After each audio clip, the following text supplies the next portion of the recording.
Alright, hello out there, you guys, YouTube land. Going to shoot a quick video here talking about a little Jack Kirby.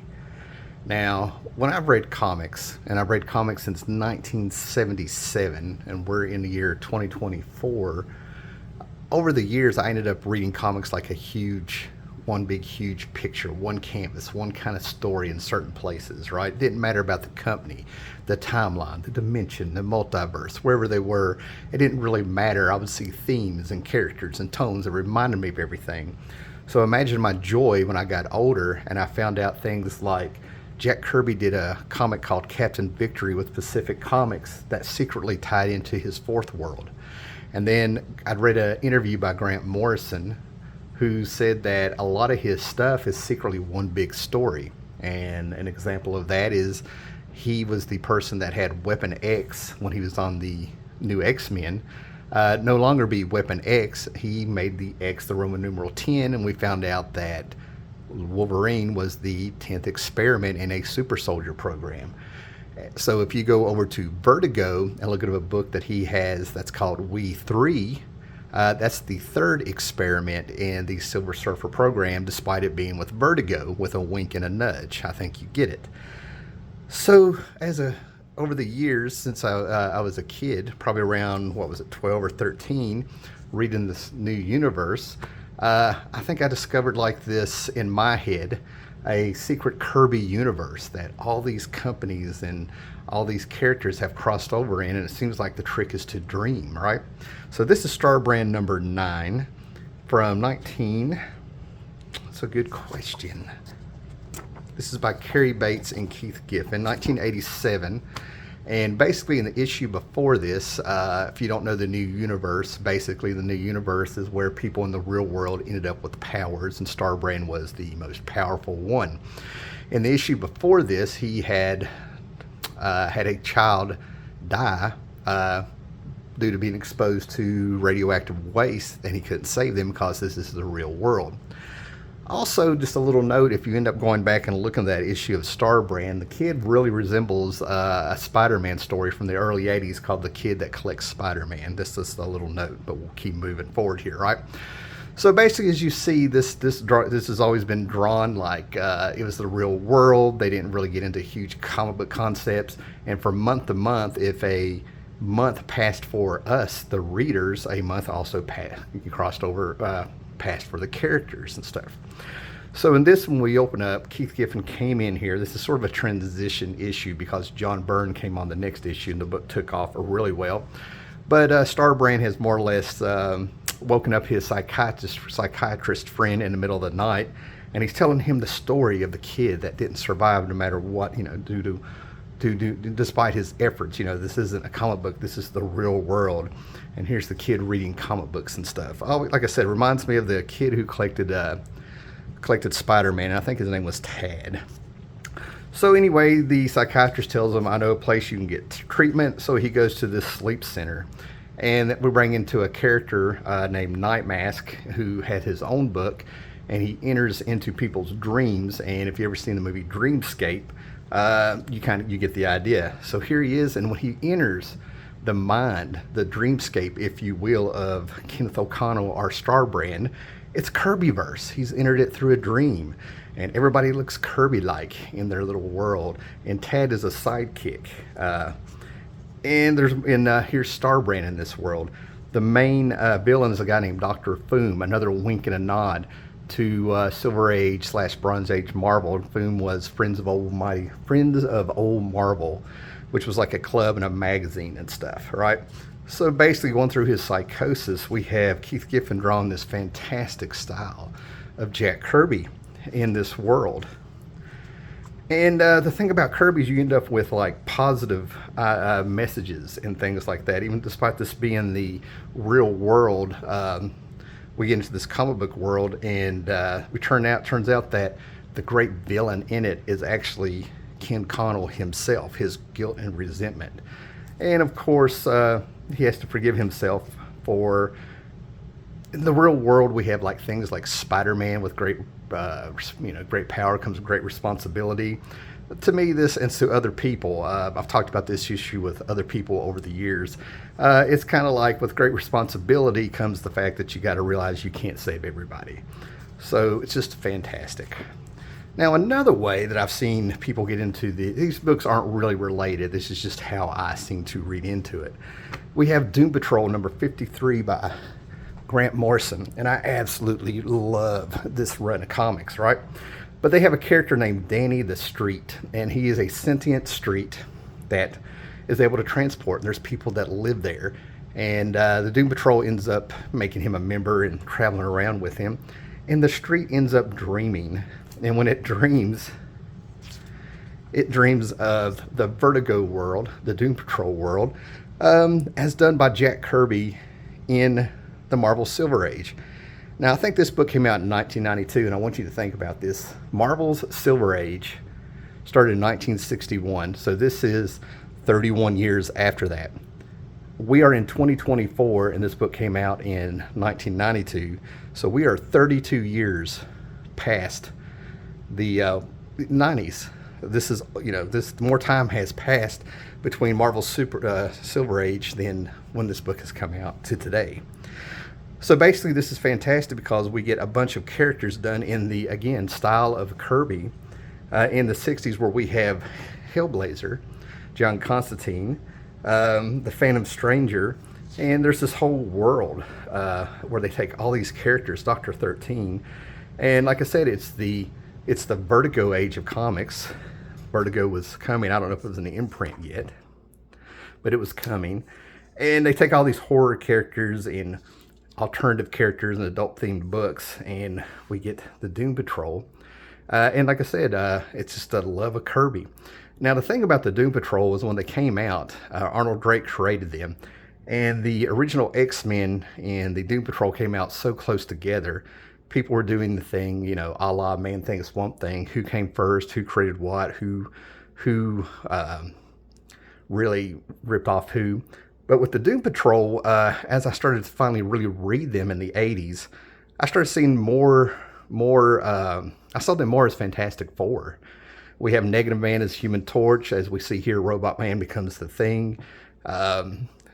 We have Rita Farr, who ends up being malleable. She's able to shrink and grow, but that was like Reed Richards a little bit and Susan Storm put together.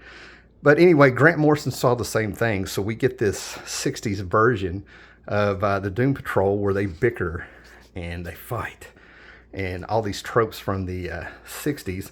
And instead of the Silver Surfer, we get the Living Guru who works for Celestius, who is coming.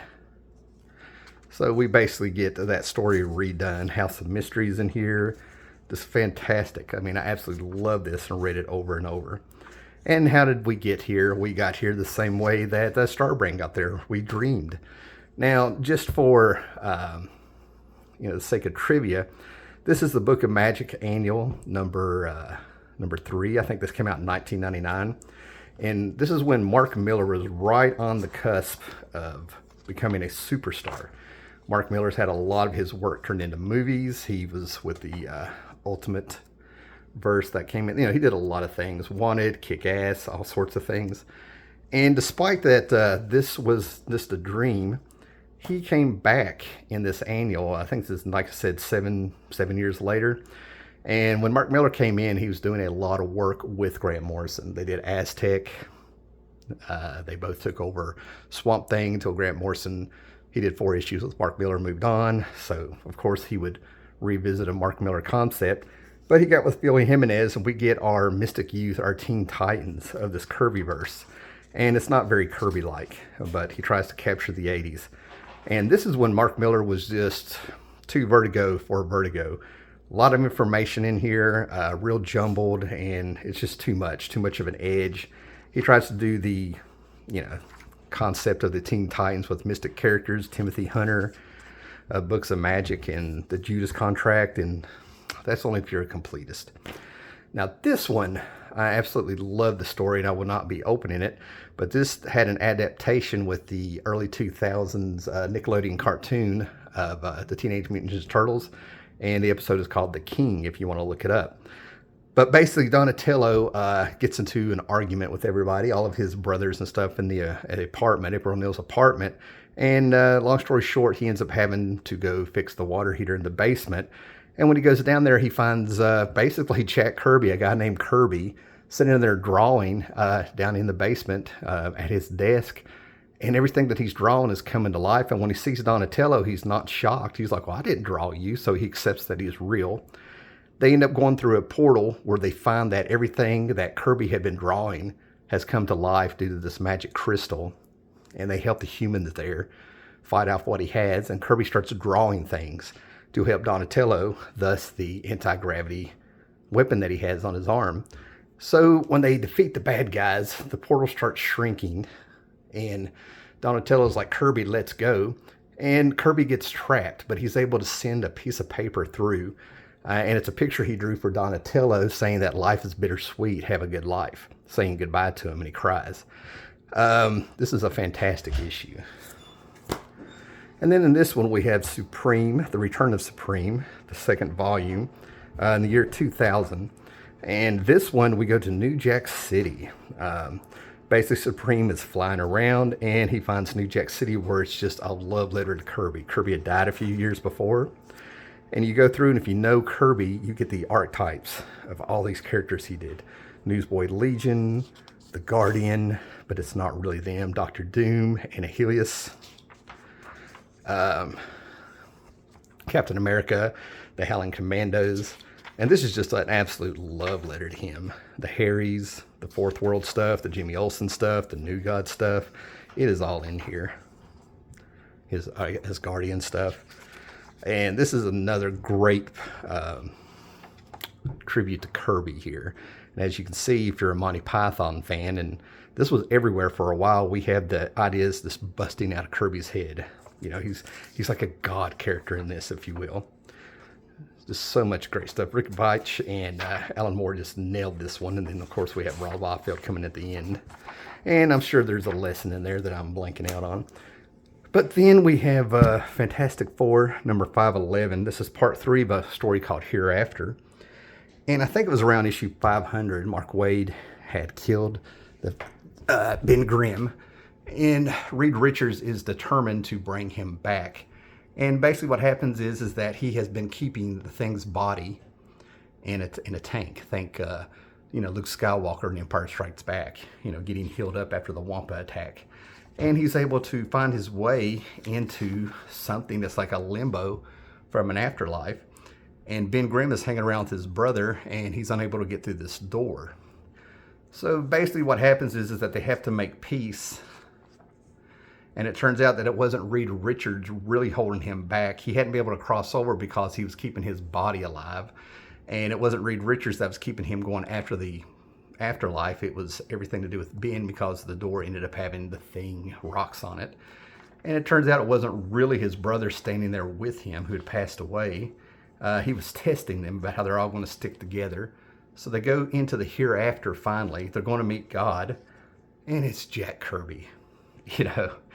So nobody saw that coming. And this is just when it gets great. Kirby tells them that when it comes to his characters always find the humanity in God.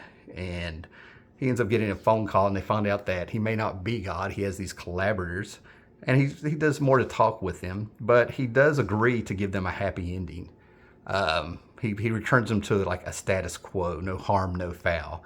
As you can see, Reed Richards was, deformed there at some point. He's fixing that with his pencil. He's returning Ben Grimm as the Thing, sends them out with a souvenir that the Torch wanted to know that this was true, and he drew them a happy ending. So that is just 6-7 comics that are just fantastic if you want to go into the Kirbyverse and cross across the multiverse and time streams and things like that and pretend that it's real.